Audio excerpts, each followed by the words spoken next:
Há histórias no futebol que parecem impossíveis de acreditar. Histórias de jogadores que enfrentaram adversários lendários, marcaram golos inesquecíveis e levantaram troféus diante de milhões de pessoas.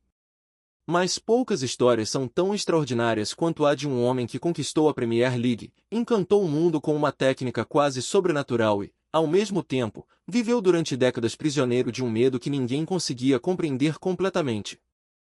Porque enquanto os adeptos viam magia dentro das quatro linhas, longe dos estádios existia uma batalha silenciosa.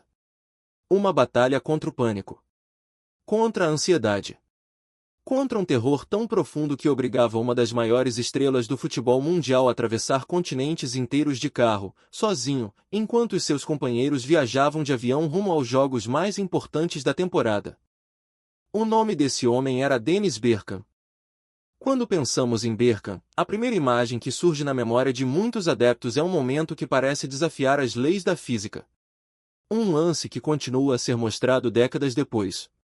Um movimento tão genial que deixou um defesa completamente perdido e fez o mundo inteiro levantar-se da cadeira. Março de 2002. O Arsenal luta ferozmente pelo título inglês. Cada ponto vale ouro. Cada jogo parece uma final. O palco é St. James' Park, casa do Newcastle. A tensão é enorme. Os adeptos sabem que qualquer erro pode custar um campeonato. Então acontece. E Bergkamp finaliza com a tranquilidade de quem já viu tudo no futebol. O golo é imediatamente reconhecido como uma obra-prima.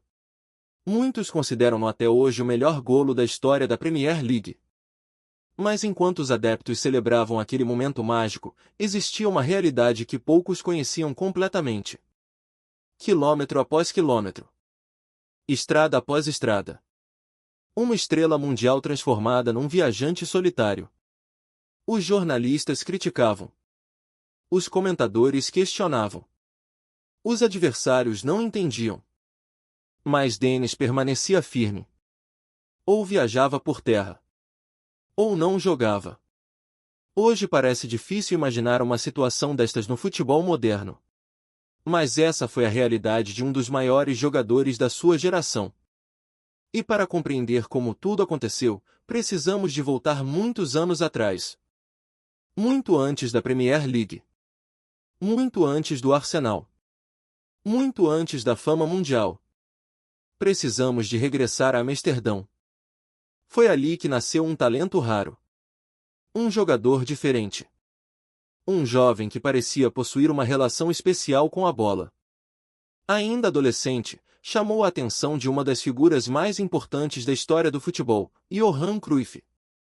Quando Cruyff observa Bergkamp pela primeira vez, percebe imediatamente que existe algo especial naquele rapaz. Não era apenas técnica. Não era apenas visão de jogo. Era inteligência. Uma inteligência futebolística que não podia ser ensinada. Em dezembro de 1986, Cruyff toma uma decisão corajosa. Lança o jovem Dennis na equipa principal do Ajax. Para muitos jogadores, aquele momento seria assustador. Para Bergkamp, era apenas o início. Rapidamente começa a mostrar que pertence ao mais alto nível. Os golos aparecem. As assistências aparecem. As exibições tornam-se cada vez mais impressionantes.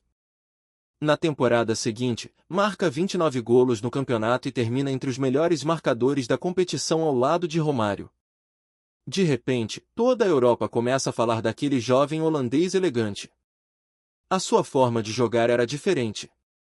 Enquanto outros avançados dependiam da velocidade ou da força física, Bergkamp dependia da inteligência. Ele via espaços invisíveis. Antecipava movimentos antes de acontecerem. Parecia jogar alguns segundos à frente de todos os outros. A cada temporada, tornava-se mais forte. Mais decisivo. Mais influente. E os números confirmavam aquilo que os olhos já viam. Uma série impressionante de jogos consecutivos a marcar. Títulos individuais. Reconhecimento nacional. E a sensação crescente de que o Ajax tinha encontrado mais uma joia para oferecer ao futebol mundial. Em 1992, chega um dos momentos mais importantes da sua passagem por Amsterdão. A Taça UEFA. Ao longo da competição, Bergkamp transforma-se no grande protagonista da campanha. Marca em ronda após ronda.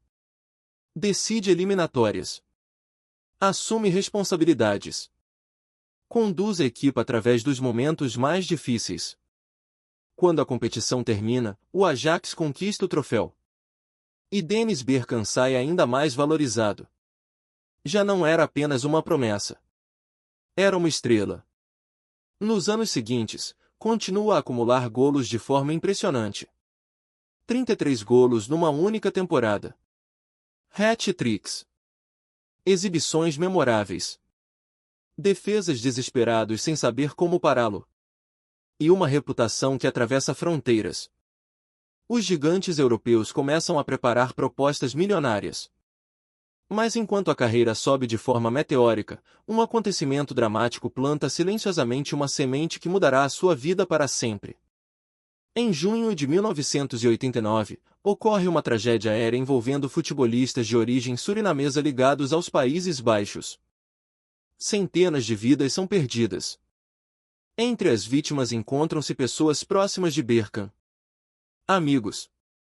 Conhecidos. Companheiros ligados ao universo do Ajax. O mais assustador é que Dennis podia ter estado naquele voo. Por circunstâncias do destino, não embarcou. Sobreviveu. Mas o impacto emocional ficou gravado profundamente. Talvez naquele momento tenham surgido as primeiras raízes do medo. Um medo que permaneceria escondido durante anos. Um medo que cresceria lentamente até se transformar numa das fobias mais conhecidas da história do desporto. Entretanto, em campo, o sucesso continuava. E em 1993 chega o momento que parecia inevitável. A transferência para uma das ligas mais competitivas do mundo. A Série A italiana. O destino era o Inter de Milão. Os adeptos acreditavam que estavam a receber um gênio. A imprensa celebrava a contratação. A expectativa era gigantesca. Mas a realidade seria muito diferente. Porque nem sempre o talento encontra imediatamente o ambiente ideal para florescer. E em Itália, Dennis Bergkamp descobriria isso da forma mais dolorosa possível.